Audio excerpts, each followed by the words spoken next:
ಎಲ್ರಿಗೂ ನಮಸ್ಕಾರ. Welcome back to my YouTube channel. ಇವತ್ತು ನಾನು ತುಂಬ ರುಚಿಯಾಗಿರುವಂಥ ಚಿಕನ್ ಚಾಪ್ಸ್ ಹೇಗೆ ಮಾಡೋದು ಈಸಿಯಾಗಿ ಅಂತ ಹೇಳ್ಕೊಡ್ತೀನಿ ಬನ್ನಿ.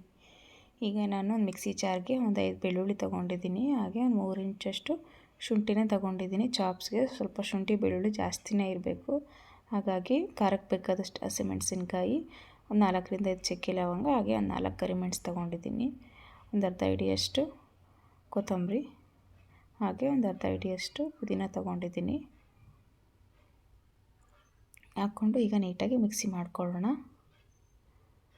ಮಿಕ್ಸಿ ಆದ ನಂತರ ಪ್ಯಾನ್ಗೆ ಎಣ್ಣೆ ಹಾಕ್ಕೊಂಡು, ಎಣ್ಣೆ ಕಾದ್ಮೇಲೆ ನಾವು ಹೆಚ್ಚಿಟ್ಕೊಂಡಿರೋಂಥ ಈರುಳ್ಳಿನ ಹಾಕೋತಾ ಇದ್ದೀನಿ. ಈರುಳ್ಳಿನ ನೀಟಾಗಿ ಫ್ರೈ ಮಾಡ್ಕೋಬೇಕು. ನೋಡಿ, ನೀಟಾಗಿ ಫ್ರೈ ಆಗಿದೆ. ಆಗ ತೊಳೆದಿಟ್ಕೊಂಡು ಚಿಕನ್ನ ಹಾಕ್ಕೊತಾ ಇದ್ದೀನಿ.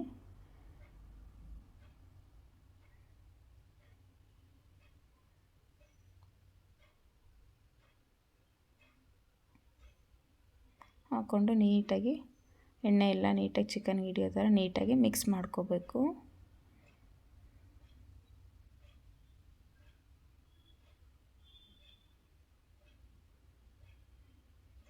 ಮಿಕ್ಸ್ ಮಾಡಿಕೊಂಡು ಹಾಗೆ ಒಂದು ಸ್ಪೂನಷ್ಟು ಅರಿಶಿಣ ಪುಡಿ ಹಾಕೋತಾ ಇದ್ದೀನಿ. ಹಾಗೆ ರುಚಿಗೆ ತಕ್ಕಷ್ಟು ಉಪ್ಪು ಹಾಕೋತಾ ಇದ್ದೀನಿ. ನೀಟಾಗಿ ಮಿಕ್ಸ್ ಮಾಡ್ಕೋಬೇಕು. ಚಿಕನ್ಗೆಲ್ಲ ನೀಟಾಗಿ ಉಪ್ಪು ಹಿಡಿಯೋ ಥರ ನೀಟಾಗಿ ಮಿಕ್ಸ್ ಮಾಡ್ಕೋಬೇಕು.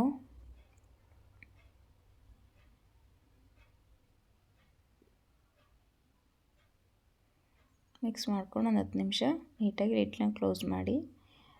ಚಿಕನ್ನೆಲ್ಲ ನೀರಂಶ ಎಲ್ಲ ನೀಟಾಗಿ ಡ್ರೈ ಆಗಬೇಕು. ನೋಡಿ, ಈ ಥರ ಡ್ರೈ ಆಗಿ ಎಣ್ಣೆನೂ ಬಿಟ್ಕೊಂಡಿದೆ. ಡ್ರೈ ಆದ ನಂತರ ನಾವು ಮಿಕ್ಸಿ ಮಾಡಿಟ್ಕೊಂಡಿರುವಂತಹ ಖಾರನ ಹಾಕೋತಾ ಇದ್ದೀನಿ.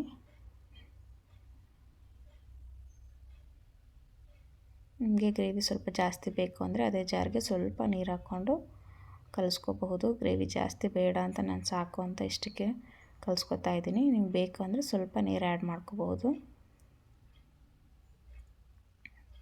ನೋಡಿ, ನೀಟಾಗಿ ಮಿಕ್ಸ್ ಮಾಡ್ಕೋಬೇಕು. ಇದು ದೋಸೆಗೆ, ಇಡ್ಲಿಗೆ, ಮುದ್ದೆಗೂ ಎಲ್ಲ ತುಂಬಾ ಚೆನ್ನಾಗಿರುತ್ತೆ ಗ್ರೇವಿ.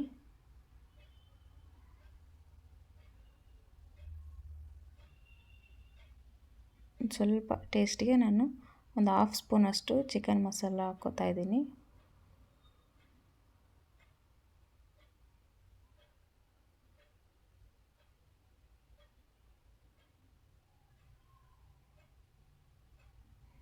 ಹಾಕ್ಕೊಂಡು ನೀಟಾಗಿ ಒಂದು 10 ನಿಮಿಷ ಬೇಯಿಸ್ಕೊಳ್ಳಿ.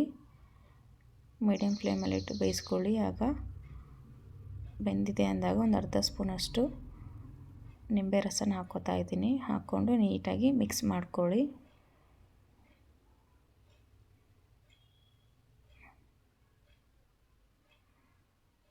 ಮಿಕ್ಸ್ ಮಾಡ್ಕೊಂಡು ಒಂದು 2 ಸ್ಪೂನಷ್ಟು ನಾನು ಮೊಸರನ್ನ ಹಾಕ್ಕೊಂಡಿದ್ದೀನಿ. ನೀವು ಬೇಕು ಅಂದರೆ ಹಾಕ್ಕೊಳ್ಳಿ, ಬೇಡ ಅಂದರೆ ಸ್ಕಿಪ್ ಮಾಡ್ಕೊಳ್ಳಿ. ಮೊಸರು ಹಾಕ್ಕೊಂಡ್ರೆ ತುಂಬ ಟೇಸ್ಟಿಯಾಗಿರುತ್ತೆ ಅಂತ ಹಾಕಿದ್ದೀನಿ. ಹಾಕ್ಕೊಂಡು 2 ನಿಮಿಷ ಕುದಿಸ್ಕೊಂಡು ಗ್ಯಾಸ್ನ ಆಫ್ ಮಾಡಿ. ನೋಡಿ, ಈ ಥರ ರೆಡಿಯಾಗಿದೆ ಚಿಕನ್ ಚಾಪ್ಸ್.